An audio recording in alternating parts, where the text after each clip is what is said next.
स्थापकाय च धर्मस्य सर्वधर्मस्वरूपिणे अवतारवरिष्ठाय रामकृष्णाय ते नमः। गुरुर्ब्रह्मा गुरुर्विष्णु गुरुर्देवो महेश्वर गुरु साक्षात् परब्रह्म तस्मै श्री गुरवे नमः। அனைவருக்கும் அன்பு வணக்கம். உங்களை எல்லாம் பார்த்ததுல ரொம்ப சந்தோஷம். நீங்க எல்லாம் நிறைய புண்ணியம் செய்திருக்கீங்க. 30 நாளும் திருப்பாவை திருவம்பாவை ரெண்டுமே முழுசா பாடிடுவீங்களா? தினசரி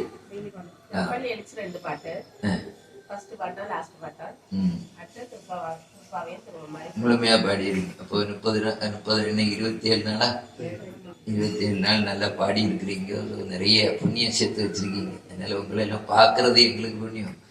ரொம்ப சந்தோஷம். நம்முடைய சனாதன தர்மத்துல என்ன சொல்லியிருக்கு அப்படி சொன்னா, நாம எல்லாம் பிறப்பு எடுத்திருக்கிறது அல்ல, இந்த மனித உடம்பு நமக்கு எதுக்காக கிடைத்திருக்குது அப்படின்னா இறைவனை சென்று சேர்வதற்காக. விவேகானந்த சாமி தான் சொன்னார், rice awake, stop not till the goal is reached. அதாவது லட்சியத்தை அடையும் வரை நில்லாது செல்லுங்கள் அப்படின்னு சொன்னார். அப்ப அந்த லட்சியம் என்ன அப்படின்னு கேட்டாங்க அவர்கிட்ட. வாட் இஸ் த கோல் அப்படின்னு. அப்போ அவர் சொல்றாரு, செல்ஃப் ரியலைசேஷன் இஸ் த கோல் அப்படின்னு சொல்றாரு. அதாவது நாம் யார் என்று நம்மை உணர்ந்து கொள்வதுதான் இலக்கு அப்படின்னு. நாம யாருன்னு நமக்கு தெரியுமா தெரியாதா? தெரியுமா தெரியாதா? தெரியும் தானே, எல்லாருக்கும் தெரியும் தானே. அப்போ அவர் சொல்றாரு, அது தெரியறதா நம்முடைய இலக்குன்னு. நமக்கு எல்லாருக்கும் தெரியும் அப்படின்னா இலக்கை அடைந்து விட்டோம் அப்படின்னு தான் அர்த்தம். நாம யாருன்னு கேட்டா நாம என்ன சொல்லுவோம்? என்ன இருக்கு மகன், என்ன இருக்கு மகன், என்ன ஊரு, என்ன ஜாதி, என்ன கலரு, என்ன வெயிட், என்ன ஹைட்டு, இதெல்லாம் சொல்லுவோம். ஆனால் சாஸ்திரம் என்ன சொல்லுது அப்படின்னா, இந்த புரிதல் உண்மையான புரிதல் இல்லை. இந்த உடம்பு நான் இல்லை, உடம்புக்கு உள்ள இருக்கக்கூடிய ஆத்மாதான் நான். அந்த ஆத்மாவும் எப்படிப்பட்டது அப்படிங்கிறத நாம தெரிஞ்சுக்கணும். ஜீவாத்மான் இருக்கு, பரமாத்மான் இருக்குது. இதுல எது உண்மையானது, எது சத்து அப்படிங்கிறது நாம தெரிஞ்சுக்கணும். அந்த தெரிதல் தான் நம்முடைய இலக்கு. இறைநிலை அடைவது அல்லது தன்னை பெறுதல். தன்னை உணர்ந்து இன்பமுற வெண்ணிலாவே ஒரு தந்திரம் நீ சொல்ல வேண்டும் வெண்ணிலாவேன்னு பாட்டு. நம்மை உணர்ந்தோம் என்றால் நமக்கு ஒரு ஆனந்தம் கிடைக்கும்.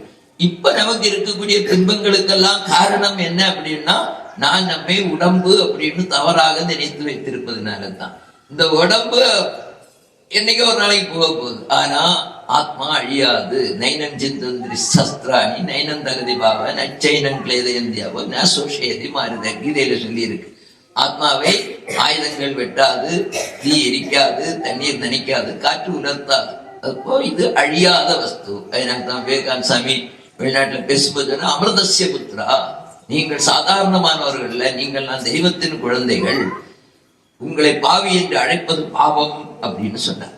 அந்த உயர்ந்த உண்மையை நாம தெரியாமல் மாயையில மயங்கி இந்த உடம்புன்னு நினைச்சிட்டு இங்க நாம உழந்துட்டு இருக்கோம். அப்ப நிறைய கஷ்டங்கள் எல்லாம், நாம உடம்பு இல்லை அப்படின்னு தெரிஞ்சிட்டோம்னா கஷ்டங்கள்லாம் போயிடும். அதைத்தான் விவேகானந்த சாமி சொல்றார், அதுதான் நம்முடைய இலக்கு அப்படின்னு. அப்ப அவர்கிட்ட கேட்கிறாங்க, வாட் இஸ் த வே அப்படின்னு கேட்கிறார். அப்ப அவர் சொல்றார், by one or more or all you reach the goal அப்படி சொல்றார். ஒன்றின் மூலமாகவோ பலவற்றின் மூலமாகவோ அனைத்தின் மூலமாகவோ அந்த லட்சியத்தை எட்டி பிடியுங்கள் அப்படி சொல்றார். சோ அந்த ஒன்றின் மூலமாக பலவற்றின் மூலமாகவோ அப்படின்னு சொல்லும் போது 4 யோகங்கள் நம்முடைய சாஸ்திரம் சொல்லப்பட்டிருக்கிறது. பக்தி யோகம், ராஜயோகம், கர்மயோகம், ஞான யோகம் அப்படின்னு சொல்லிட்டு. இந்த யோகங்கள் ஒவ்வொன்றை பற்றியும் விளக்குன்னா அது ரொம்ப நேரமாயிடும், அவங்க போக வேண்டாம். பக்தி யோகத்தை நாம இப்ப எடுத்துக்கலாம். ராமகிருஷ்ண பரமஹம்சர் போன்ற பெரியவங்கள்லாம் என்ன சொல்றாங்கன்னா, இந்த கலிகாலத்துக்கு பக்தி யோகம் தான் ஏற்றது, நாம ஜபம் தான் மிக எளிதில் நமக்கு அந்த உயர்ந்த நிலையை தரும் சொல்லி இருக்குது. அதனால நாம பக்தி யோகத்தை எடுத்துக்கலாம். பக்தியிலேயே 5 விதமான பாவனைகள் இருக்கிறதாக சாஸ்திரம் சொல்லி இருக்கு. என்ன பாவனை என்னன்னா, சாந்த பாவனை. சாந்த பாவனை அப்படின்னா, இறைவனை நம்மை விட பெரியவன். இப்ப இறைவனுக்கு நிறைய கை கொடுத்திருக்கு, எல்லாம் நம்முடைய உருவங்கள் எல்லாம் வச்சிருக்குன்னா அவர் மிக பெரியவர் நமக்கு உணர்த்துறதுக்காக. சர்வசக்தி வாய்ந்தவர், ஓமினி பொட்டன், அவருக்கு முடியாதது ஒன்றும் கிடையாது, அந்த சக்தி அவருக்கு இருக்கு அப்படின்னு நாம புரிஞ்சுக்கிறதுக்காக தான் இதே மாதிரி உருவங்கள் எல்லாம் இந்த நிறைய ஆறுகை இதே மாதிரிலாம் கொடுத்திருக்கிறது. இப்போ அந்த சக்தி நம்மோட பெரியவர்ங்கிற ஒரு இதோட வேற எந்த பாவனையும் இல்லாமல் வழிபடுவது சாந்த பாவனை.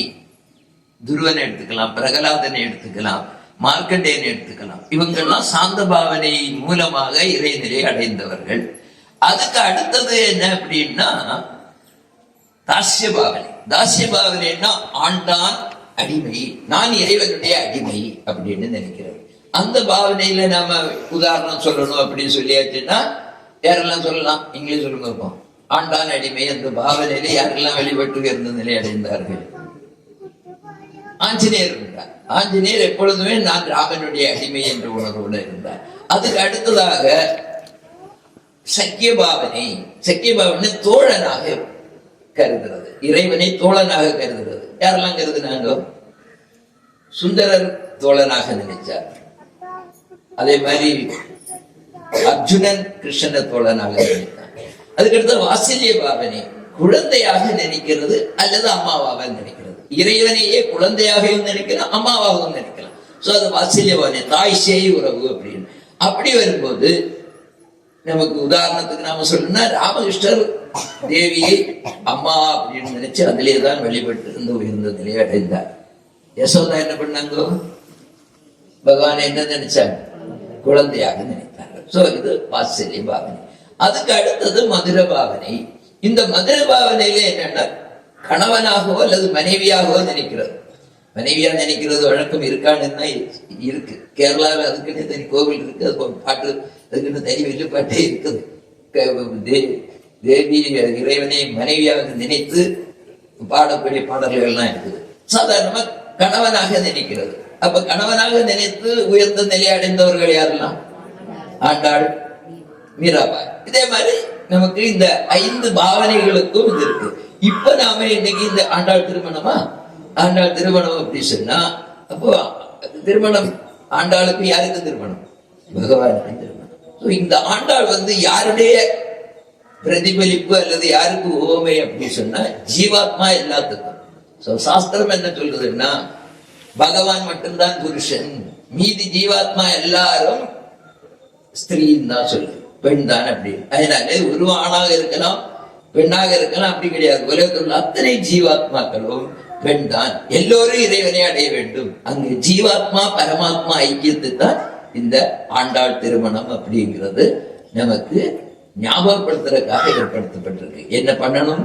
நம்முடைய வேலை என்ன? இறைநிலையை சென்று அடைவது. அப்படின்னா ஜீவாத்மா பரமாத்மாவை அடைவது. இங்க ஆண்டாள் பகவானை அடைந்தாள். என்னன்னா திருப்பி அப்படியே இறைவனோடு கலந்து விட்டார். இந்த இதை நமக்கு ஞாபகப்படுத்துறதுக்காக தான் இதே மாதிரி நிகழ்ச்சி எல்லாம், இதே மாதிரி விழாக்கள் எல்லாம். இதுல இப்படி ஒரு கை வச்சுட்டு சாஸ்தா இங்க இப்படி கை வச்சுட்டு தானே இருக்காரு இல்லையோ? இப்படி கை வச்சுட்டு இருக்காரு. இது எதுக்கு? என்ன அர்த்தம் இதுக்கு? இது சின்முத்திரை, இது பரமாத்மா, இது ஜீவாத்மா, இது 3 மாயை. இதை விட்டுட்டு நாம எங்க போய் சேர்ந்து இந்த 3 மாயையோட இப்ப இருந்துட்டு இருக்கோம்.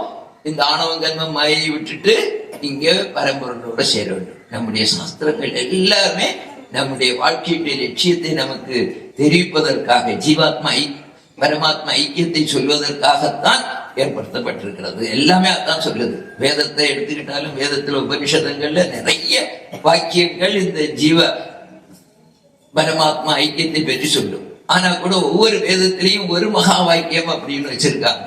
ரிக்வேதம் எடுத்துன்னா பிரஜானம் பிரம்மா, அந்த உணர்வே பிரம்மம். யஜூர் வேதம் எடுத்துக்கிட்டீங்கன்னா அகம் பிரம்மாஸ்மி, நானே பிரம்மம்.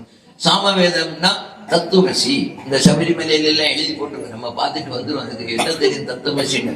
அது நீ ஆகுறாய், கடவுள் நிலையில இருக்கிறாய் நீ அப்படின்னு. அதர்வண வேதத்துல அயமாத்மா பிரம்மா, அந்த பிரம்மம் நீதான்.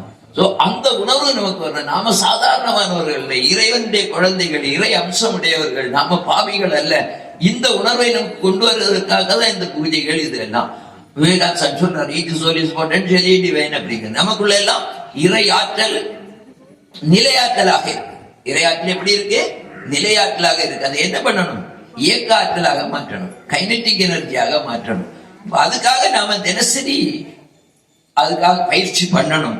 அதனால இப்போ கொஞ்சம் நாம ஒரு புதிய பத்ததியை நம்ம ஆசிரமத்தில இருந்து நம்ம சொல்லியிருக்கோம். வட இந்தியால இருந்து வந்த ஒரு சாது சொன்ன விஷயம், அதை நாம நம்முடைய சமயத்தில் உள்ள எல்லாருக்கும் அதை பயிற்சி பண்ணணும்னு சொல்லியிருக்கோம். ஒரு 10 நிமிட நேரம், அந்த 10 நிமிட நேரம் தினசரி நாம குடும்பத்தோட இருந்தோ அல்லது தனியாக இருந்தோ எல்லாருமா சேர்ந்து தினசரி அதை செய்தாச்சுன்னா நமக்கு உள்ள இருக்கக்கூடிய அந்த சக்தி வெளியே வரும். சக்தி எல்லாம் வெளியில இருந்து வரல, நமக்குள்ளதான் இருக்கு. அதை வெளியில கொண்டு வரணும். சாதாரணமா சொல்றதெல்லாம் ஒரு இடத்துல இருந்து பிச்சை எடுத்துட்டு இருந்தாங்க. பிச்சை எடுத்துட்டு இருந்தவன் செத்துப்பா நம்ம தோண்டி அந்த இடத்துலயே வச்சிருவோம் சொல்லி தோண்டி பார்த்தா பெரிய புதையல் இருந்தது. புதையலுக்கு மேல இருந்துட்டு பிச்சை எடுத்துட்டு இருக்கோம். மாதிரி நமக்கு உள்ளாலே இருக்கக்கூடிய சக்தியை உணராமல் நாம இன்பத்துக்காக எங்கேயோ தேடி போயிட்டு இருக்கிறோம். அதை சாப்பிட்டா இன்பம் வந்துருமா, அதை பார்த்தா இன்பம் வந்துருமா அப்படின்னு சொல்றோம். இன்பம் வெளியில ஒண்ணும் இல்லை, இன்பம் எங்க இருக்கு, நமக்கு உள்ளே இருக்கு. அதை உணர்ந்து கொண்டோம் என்றால் அதுக்கு பிறகு எதுவும் தேவையில்லை. ஏன்னால்தான் இவர் மணிவாசல் பெருமன் பாடுறாரு, கொண்டது எந்தெண்ணி தந்தது உந்தெண்ணி சங்கரா யார்களோ சதுர அந்தமன்றில்லா ஆனந்தம் பெற்றேன் யாது நீ பெற்றனே என்பார். அப்படி சொல்ற, நீ என்ன எடுத்துட்டு வாங்க, ஒன்ன என்னட்டு தந்துட்டடா, யாரடா கட்டிக்கார வியாபாரின்னு கேட்கிறாங்க. சந்தையில போய் 10 ரூபா பொருளை கொடுத்துட்டு 1000 ரூபாய் பொருள் வாங்கினா யாரு கட்டிக்கார வியாபாரி? நம்மளா அந்த கொடுத்தவங்களா? 10 ரூபா பொருளை நாம கொடுக்குறோம், 1000 ரூபாய் பொருளை நமக்கு இது வாங்குறோம். 10 வாங்கிட்டோம், 10 ரூபாய் பொருளை கொடுத்து 1000 ரூபாய் பொருள் வாங்கிட்டோம். இப்ப யாரு கட்டிக்கார வியாபாரி? நம்ம தானே கட்டிக்காராரு. அதனாலதான் சங்கரர் கேட்கிறாரு சிவபெருமான், யாரா கட்டிக்கார வியாபாரி? நான் என்ன வாண்டு தந்துட்டு யார வாங்கியிருக்கேன்? உன்னையே வாங்கிட்டேன். நான் என்ன தந்தது என்ன, நீ என்ன பண்ணிட்ட? உன்னை என்ன தந்துட்ட, அப்ப யாரு கட்டிக்கார வியாபாரி? அதனாலதான் கேட்கிற சங்கரா யாருக்குள்ள சந்திரன். அடுத்து அவர் சொல்ற வார்த்தை தான், அந்த மன்றில்லா ஆனந்தம் பெற்றேன். அந்த ஒன்றில்லா ஆனந்தம், குறைவில்லாத ஆனந்தம், மற்ற ஆனந்தம். இப்ப இந்த பலகாரங்கள்லாம் சாப்பிட்டோன்னு வச்சிருக்கோம், எவ்வளவு நேரம் ஆனந்தம் இருக்கும்? நாக்குல இருக்கிறது இந்த 2.5 இன்ச்சு நாக்கு தாண்டி உள்ள போயிட்டு அதுக்கு ஒரு ஆனந்தம் உண்டா? உள்ள போனது வெளியே வந்தா கஷ்டம். அது ஆனந்தம் இல்லை, நிரந்தரமான ஆனந்தம். பகவான் உள்ள வந்தால் நிரந்தரமா இமைப்பொழுதும் என் நெஞ்சில் நீங்காதான் தாழ்வார்கள். அப்ப அந்த ஆனந்தம் நமக்கு உள்ள இருக்கு, அதை நாம வெளியே கொண்டு வரணும். அவர் சொல்றார், மயிர்கால் தோறும் அமுது அள்ளூரி அப்படின்னு சொல்ற.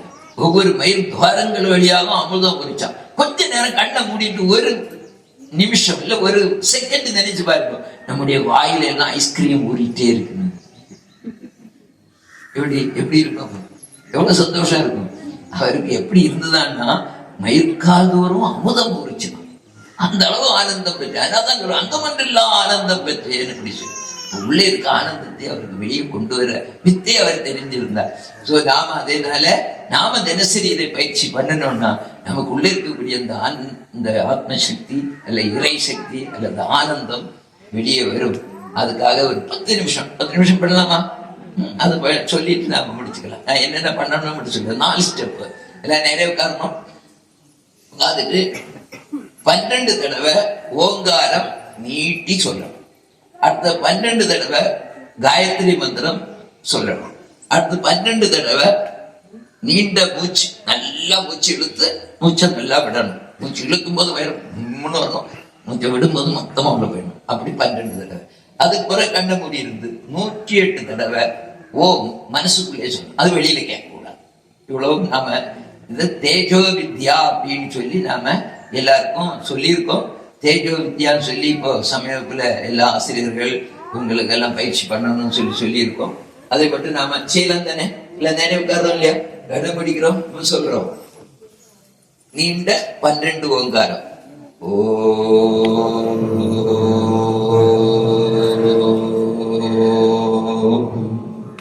எல்லாம் சத்தமா சொல்லு.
ஓம் பூவஸ்வஹ தத்சவிதுர்வரேண்யம் भर्गो देवस्य धीमहि धियो यो नः प्रचोदयात्। ॐ भुवस्वः तस्य विदुर्वरेण्यं भर्गो देवस्य धीमहि धियो यो नः प्रचोदयात्। ॐ भुवस्वः तस्य विदुर्वरेण्यं भर्गो देवस्य धीमहि धियो यो नः प्रचोदयात्। ॐ भुवस्वः तत्सवितुर्वरेण्यं भर्गो देवस्य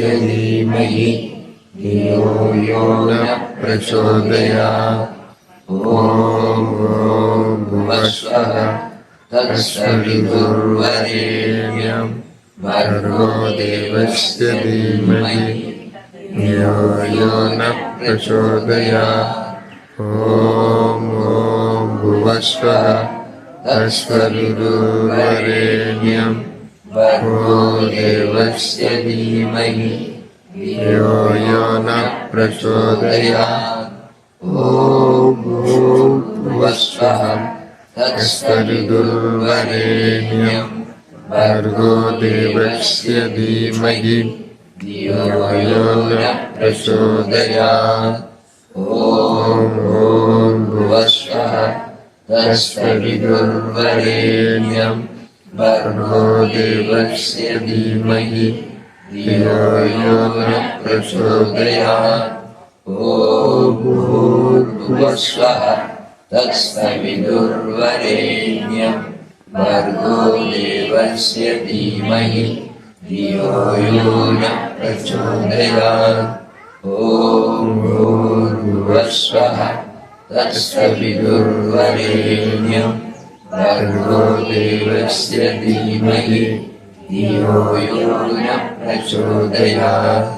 ॐ भूर्भुवस्वः तत्सवितुर्वरेण्यं भर्गो देवस्य धीमहि धियो यो नः प्रचोदयात्। ॐ भूर्भुवस्वः तत्सवितुर्वरेण्यं भर्गो देवस्य धीमहि धियो यो नः प्रचोदयात्.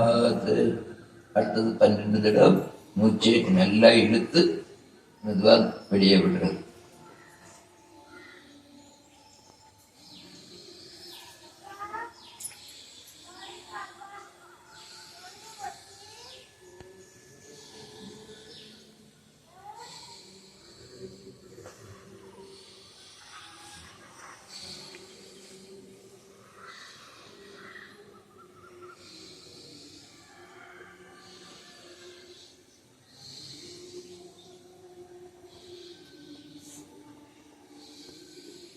உட்கார்ந்து கண்ண மூடிட்டு 108 தடவை ஓங்காரம் மனசுக்குள்ளேயே சொல்லுது. ஓம்ங்கிற அந்த சப்தத்தை நினைச்சு அப்படியே மனசுக்குள்ளால 108 தடவை ஓம் சொல்லுது.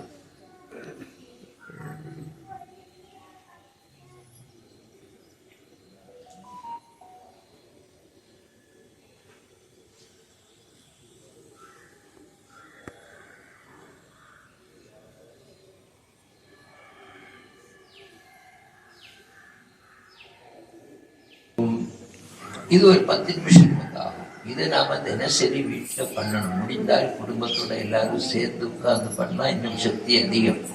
முதல்ல பிரார்த்தனை பண்ணாங்களே என்னென்ன அது வேணும் இது வேணும்லாம், இதை நாம தினசரி பண்ணணும்னா இந்த பிரார்த்தனை எல்லாம் நமக்கு பகவான் அருள்னால கிடைக்கிறதுக்கு வாய்ப்பு அதிகம்.